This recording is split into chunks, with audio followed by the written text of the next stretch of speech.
A little test today, guys, to debunk the myth that tiles don't hold up on the wall without slipping down. I get a few questions about tiles holding up, and I see a lot of videos of people screwing wood and all sorts into the wall to hold subway tiles up when you really don't need to.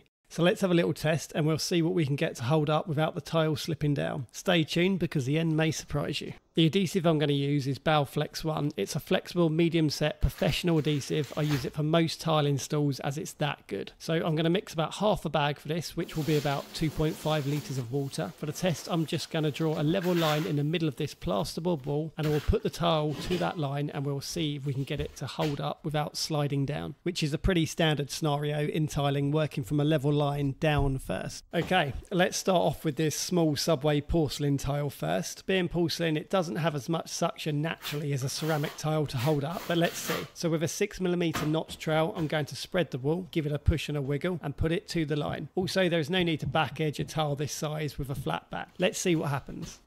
And there we go, a small porcelain tile, and it doesn't move a millimetre. I'll take it off now and we can try a bigger tile. You can also see how good the adhesion is, and that's got really good coverage with no back edging. Right, I'll spread a bigger patch and try a bigger tile. So this one is a ceramic tile. It's a bit heavier and a bit more of an A4 size, but being ceramic, it will have a lot more suction compared to the porcelain tile, which will help. You could back edge these if you wanted to, but at this size, it should be fine without. Let's see if she holds. Giving it a good push to collapse the ridges and create suction. So both edges on the line. Yep, there we go again. It hasn't moved from the line at all. Right, I'll get my trowel to lever this one off. It also has so much suction that it is really hard to pull off. Also note how good that coverage is with no back edging. So far this is pretty easy, so let's up the stakes a bit with a heavier porcelain tile. This is a 10mm porcelain tile and it's pretty heavy. This piece is about 40 by 40 centimetres. I'll back edge this one as it's a larger porcelain, and let's see if this one slips. What do you reckon? Now, just ignore this rough back edging, but it will do for this test. So, same again, putting it into place on the line and giving it a good push and a wiggle. And as you can see, that's another tile not going anywhere. So that is quite a heavy piece of porcelain tile and it has not moved a millimetre. Even this for a porcelain tile is pretty hard to remove from this adhesive. It also gets decent coverage on the back of the tile, as you can see here. Okay, so I think I've already debunked that myth, but for giggles, let's really up the stakes. I bet you can guess what's coming next. Bear with me while I just spread a bigger patch. Yes, that's 20 kilograms of porcelain tile, 1.2 meters by 600. What do you reckon? Will it stay or will it slide? Let's put it on the line and find out. Firstly, I will spread the back of the tile as it will be bowed to make sure I get a good connection to the wall. I'm going to need my suction cup for this one because these tiles are quite big.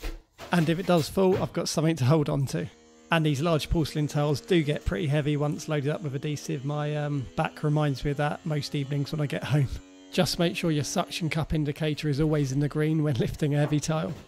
Okay, moment of truth. The suction cup is all stuck to it properly. Let's give her a go.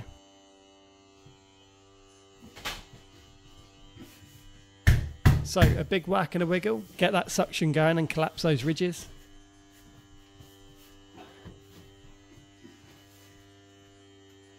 And there we go. If the thought did ever cross your mind of using a batten or a piece of wood to hold up some subway tiles, then just think of this tile right here.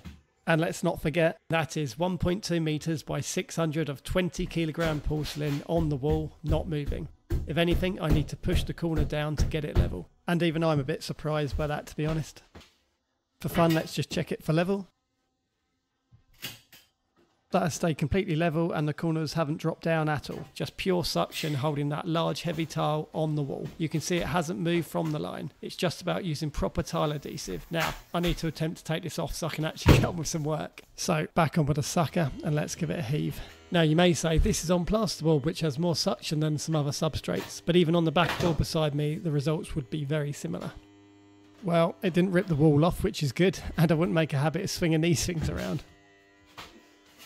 And once again, you can see some really good coverage on the back, and that's just from a 6mm to 6mm trowel with no real whacking in place. So this is Flex 1 tile adhesive. I'd only really recommend this or the Kerakoll equivalent S1 flexible adhesive. They are both top tier tile adhesives, as you can see here. Now, I wouldn't recommend sticking a big heavy tile on the wall first like this. I wouldn't myself. It's just to show you what you can do. With heavy tiles, it's safer and easier to work from the bottom up, like I am doing here in this bathroom. But next time you're using some subway tiles or an A4 ceramic tile, there's no reason why you can't start from your middle line and work down, as I've just showed you here today. For any tips on installing large format tiles, guys, you can check my full guide right here. Take care, and I'll catch you in the next one.